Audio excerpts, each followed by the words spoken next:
Escucha Resábado.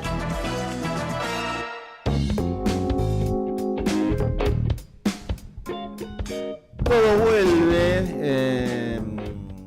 No, pensaba anoche que estuvimos acá, en este karaoke con, que hoy elogiaban ahí las labores de Lara, no solo como operadora, sino como murguista. Y cómo son tradiciones, cuestiones que se mantienen a lo largo del tiempo, de los siglos, de las décadas. Y un poco sobre eso, para indagar e ir al pasado de esto que vemos muchas veces en cada esquina, en cada barrio. Tiene que ver el nuevo libro de Ezequiel Adamovsky, se llama La Fiesta de los Negros, una historia del antiguo carnaval de Buenos Aires y su legado en la cultura popular. Ezequiel Adamovsky es historiador y está teniendo ahora la amabilidad de atendernos. ¿Cómo te va, Ezequiel? Gracias por atendernos. ¿Qué tal? Muy buenos días, un gusto hablar con ustedes. Bien, bueno, vos tenés todo un trabajo creo que uno te conoció a vos con esa historia de la clase media argentina. ¿Cómo conviven estos dos sectores? ¿No? Ahora que te metés con el mundo de la murga. Bueno, un poco sale todo del mismo lugar porque Ajá. la investigación sobre la historia de la clase media, encontré allí que la identidad de clase media estaba muy ligada con un cierto orgullo de ser descendientes de inmigrantes, ¿no? La idea de que la clase media es lo mismo que supuestamente la Argentina, descendiente de estas raigambres, ¿no? Blancas y europeas.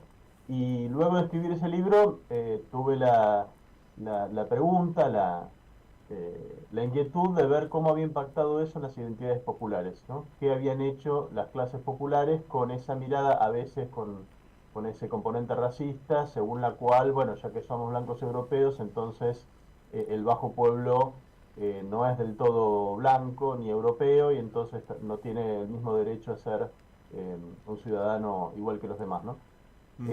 Y buscando, tirando de la punta al ovillo de esta pregunta, entonces me interesó el carnaval de Buenos Aires. En verdad me había interesado el carnaval de todo el país, pero era tan inabordable que finalmente lo hice solo sobre Buenos Aires, porque tenía un componente no blanco muy fuerte en su estética, Ujú. ¿no? Tanto por la participación de comparsas de afroporteños, que fueron muy numerosas y muy visibles en la segunda mitad del siglo XIX, como por su convivencia, y esto es lo que más me daba curiosidad, su convivencia en el espacio de la fiesta con comparsas de blancos que retomaban los códigos estéticos que proponían los negros, ¿no? Tocaban candombe, tocaban tamboriles, a veces ejecutaban danzas copiadas de las que hacían los negros, o incluso se tiznaban el rostro como parte de esa personificación, ¿no? Por eso me interesó un poco ver qué pasaba en ese encuentro entre falsos negros y negros reales, eh, para ver si podía obtener alguna clave acerca de cómo tramitaron las clases bajas en nuestro país sus heterogeneidades, sus diferencias de color, sus diferencias étnicas. Ezequiel, ¿qué componentes racistas encontraste haciendo esta cartografía? Porque lo primero en lo que pienso, lo primero que veo es toda la polémica que hubo, sobre todo desde historiadores en Estados Unidos, pero también en otros lugares, acusando a la Argentina de haber hecho prácticamente un genocidio para extirpar a los negros de su historia.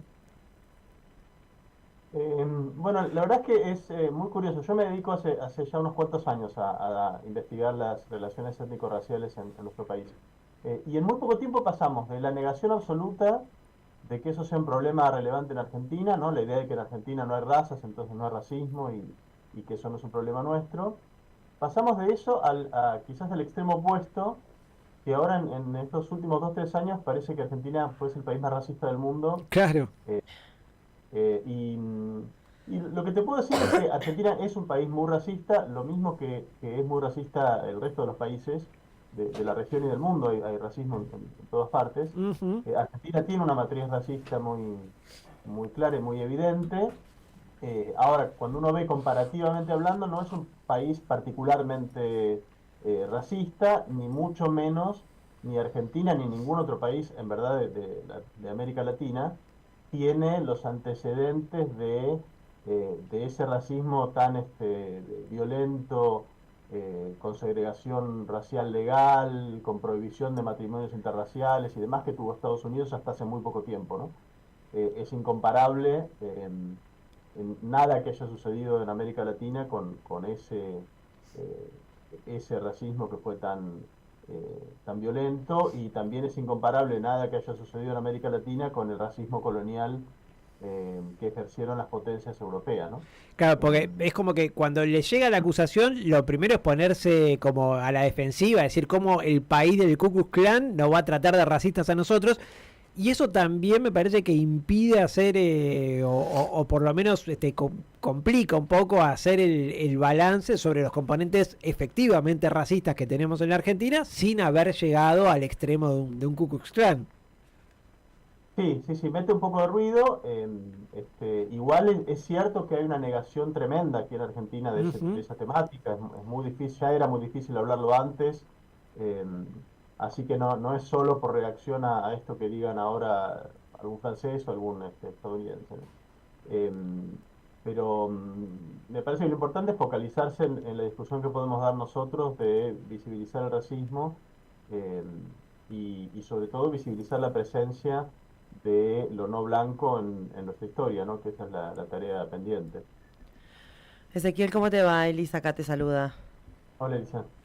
Ezequiel, bueno, ahí un poco haciendo una especie de visionado de lo que es tu nuevo libro, pensaba en el recorte, cómo vos llegás a elegir esa temporalidad, ¿no? Del 1810 al 1910.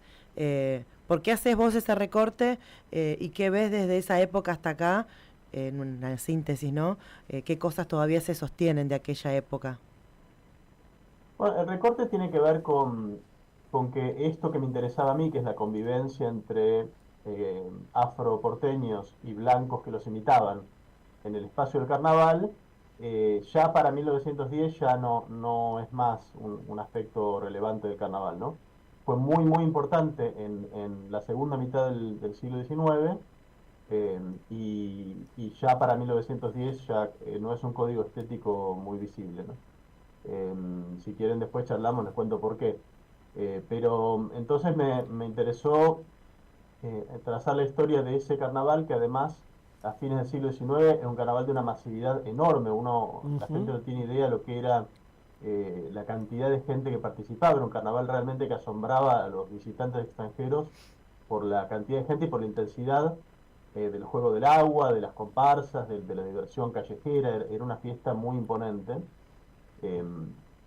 Y bueno, un poco para poder contar esta historia me tuve que remontar hasta la independencia para ver cómo fueron cambiando las relaciones entre blancos y negros luego de la Revolución de Mayo, cuando la comunidad afroporteña inició el camino hacia su libertad, cómo el carnaval colaboró un poco en el cambio en las relaciones entre blancos y negros. Una cosa muy llamativa ya desde 1810 es que los negros y negras porteños se lanzan a aprovechar el carnaval para ponerse en un plano lúdico de igualdad con los blancos, ¿no? Mojándolos en el juego del agua.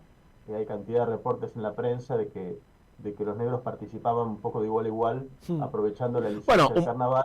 Un poco el origen del carnaval europeo, ¿no? Tenía eso, como el día en el que los nobles y los plebeyos tenían como una igualdad de condición. Claro, eso es lo que habilita el carnaval, un poco desafiar las fronteras de todo tipo, las fronteras sociales, las fronteras de género, las fronteras, en este caso, étnicas, y es muy llamativo que en muy pocos años el carnaval habilita una pequeña revolución en los vínculos entre blancos y negros, porque una población que todavía en 1813 era vendida como si fuese un objeto en el mercado, ¿no? Eran raptados de África, vendidos en el mercado como si fueran cosas. Esa población en algunas décadas consiguió ganarse un lugar en la fiesta absolutamente central, ¿no? Y colocarse una expresión cultural propia, como fue el candombe, la sonoridad de los tambores, sus propios códigos estéticos, colocarlos en un lugar tan importante que incluso cautivó a los propios blancos de clase popular, sobre todo, que fueron los que interactuaban con ellos en el espacio de la fiesta. Ezequiel, ¿cuál crees que sería el legado más importante o qué es lo primero que te viene a la cabeza cuando decís hay que mencionar el legado que dejó todo esto en la cultura popular? Sí, a veces a mí me interesaba mucho, hay una cierta mirada, a veces de simpatía hacia los afrodescendientes, que señala que efectivamente hubo una presión blanqueadora a fines del siglo XIX de parte del Estado argentino que los empujó a la invisibilidad. Esa presión está, yo la registro incluso en el carnaval. A fines del siglo XIX, el gobierno de Buenos Aires prohíbe la estética candombera en el carnaval, ¿no? Prohíbe las comparsas candomberas, tanto las de negros como las de blancos. Es decir, barre de escena esa sonoridad, esa estética que remitía a lo negro, a lo afro. Esa presión blanqueadora empuja efectivamente la invisibilidad a la comunidad afroporteña. Y hay una cierta mirada, digamos, a veces de simpatía con esa comunidad que cree que entonces su legado cultural se interrumpió.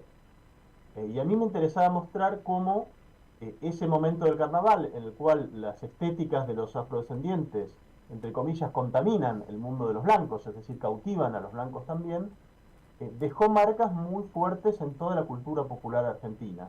Les doy dos ejemplos de varios o tres ejemplos de varios que hay en el libro. Uno de ellos es en las propias estéticas de carnaval. Aunque ya no hay comparsas candomberas como había en el siglo XIX, toda la tradición de las murgas de carnaval hasta el día de hoy retoman mucho esas sonoridades, retoman mucho esas historias. Si uno le pregunta a los murgueros qué significan los movimientos que hacen, qué significa las canciones que cantan y a veces las propias letras de las canciones, hay referencias constantes a la historia de los afrodescendientes, ¿no? Hay una conexión allí que no se interrumpió. Luego el tango mismo surge muy conectado al carnaval, y es el carnaval el que permite que el tango pase de ser una música y un baile indecente de los arrabales, totalmente inaceptable, permite que eso sea practicado por personas de sectores medios y le da su puerta de acceso a convertirse en el género, uno de los géneros emblemáticos de la Argentina. Y luego otra cuestión, que es que lo negro se entrelazó muy fuertemente en las identidades populares en nuestro país, ¿no? Para bien y para mal, en el sentido de que hoy es muy común que la gente que detesta a los pobres los insulte utilizando un término racista, decir, claro, negros de mierda, ¿no? Claro. Utiliza una referencia a los negros para insultar a gente que a veces es de tez blanca, ¿no? No es de tez oscura. Y en el sentido inverso, las clases populares en nuestro país han construido identidades plebeyas de orgullo también asociadas a lo negro. Bueno, igual también el negro... Desde el cabecita negra peronista, claro, hasta la reivindicación de lo negro en la cumbia villera, por ejemplo. Sí. Lo negro es un emblema de orgullo también para las clases populares, independientemente del color que sean las personas, ¿no? Sí, igual también el negro se pasa por ahí como, digamos, en otro término, el boludo, sí, claramente el término es una agresión, pero gente que te dice negro como... Amistosamente, ¿no? Hay mucha gente que le cuesta, que yo le digo, hola, sí, soy la negra. Ah. Hay gente que dice, pero ¿cómo te llamás? Negra.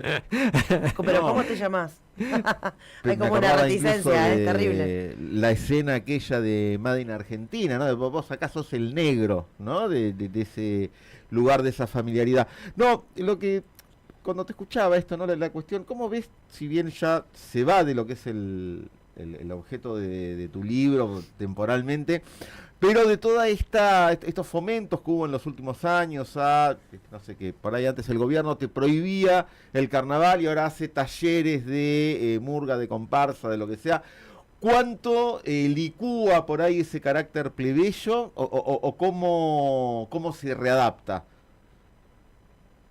No, lo que hay que tener en cuenta es que la última dictadura militar prohibió el carnaval. Ujú. Y le dio un golpe de muerte realmente, ¿no? El carnaval quedó muy debilitado. Luego de la restauración democrática hubo esfuerzos de burgueros y de talleristas para recuperar esa tradición. El Estado, la verdad que la Ciudad de Buenos Aires le ha brindado algún apoyo, pero no ha sido un apoyo decisivo, ¿no? El carnaval siempre es algo molesta, le molesta que corten las calles, a la gente, mucha gente se queja del ruido y demás. No hay un apoyo decidido al carnaval comparable, por ejemplo, a lo que es Montevideo. Claro.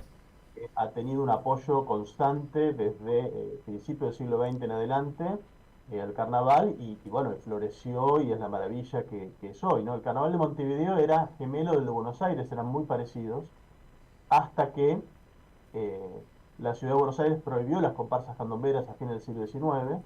En Uruguay también las quisieron prohibir, pero no pudieron. Y en carnaval se desarrolló el carnaval con la fuerza en Montevideo, con la fuerza que tiene, con la vitalidad que tiene todavía hoy. Y en Argentina, bueno, quedó medio debilitado por esas prohibiciones y ese golpe final que le dio la dictadura al prohibir completamente la fiesta, ¿no? Sería buenísimo que la ciudad de Buenos Aires apoyase de verdad, ¿no? El carnaval. Totalmente. Ezequiel, ¿dónde podemos conseguir tu libro? Debería estar en todas las librerías. Se estuvo distribuyendo las semanas pasadas, así que espero que esté disponible en todas partes. Bien. Ezequiel, mira, estaba viendo a ver qué malabar retórico podía hacer para traer desde lo del carnaval. No lo encontré, así que vamos a hacer un punto y aparte, porque bueno, justo había conseguido tu libro anterior, del antiperonismo al individualismo autoritario, que es como una compilación, ¿no?, de ensayos e intervenciones me interesaba el periodo que agarrabas del 2015 al 2023 y ¿qué fue lo que encontraste a la hora de compilar y de encontrarte con cosas que habías analizado, reflexionado, escrito en distintos, sobre todo en las puntas del tiempo? ¿Qué cambio hubo desde aquel 2015 en el que, bueno, uno tiene los años hasta por las elecciones, ¿no?, en el que gana Mauricio Macri, al 2023 que nos deja con el actual gobierno?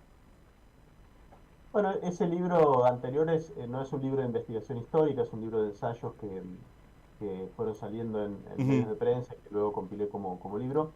La intención de esa compilación tiene que ver con analizar el crecimiento de la extrema derecha en nuestro país, trazando una conexión que a mí me parecía importante con el periodo inmediatamente anterior, ¿no? Yo creo que el fenómeno de Milei sale muy conectado, está muy preparado el terreno previamente por la erupción del macrismo, ¿no?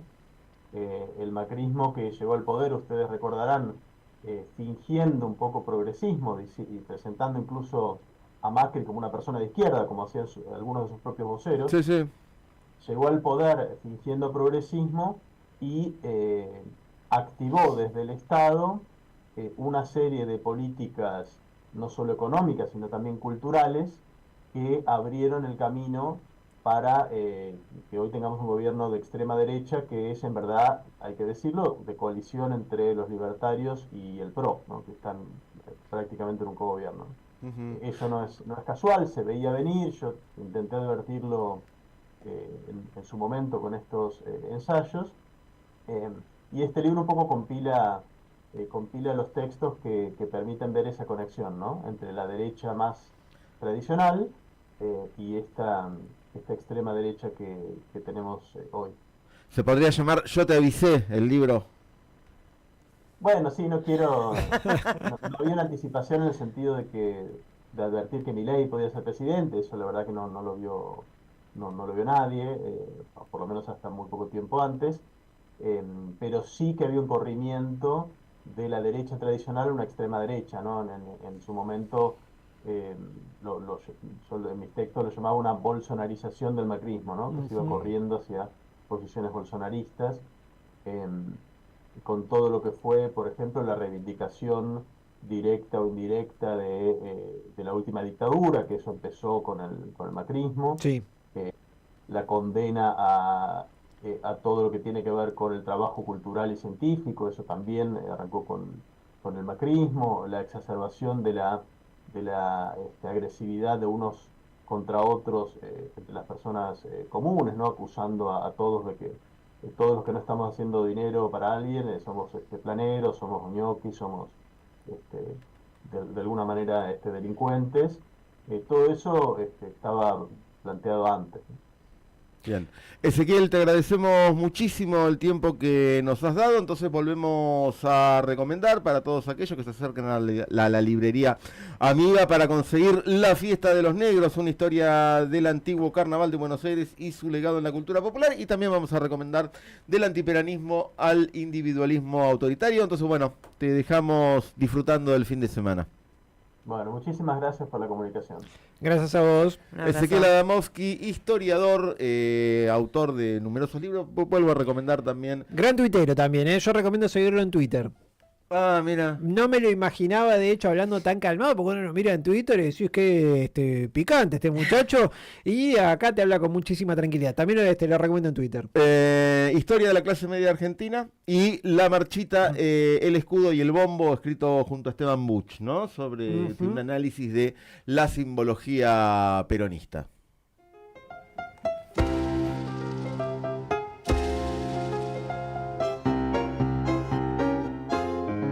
$91.7.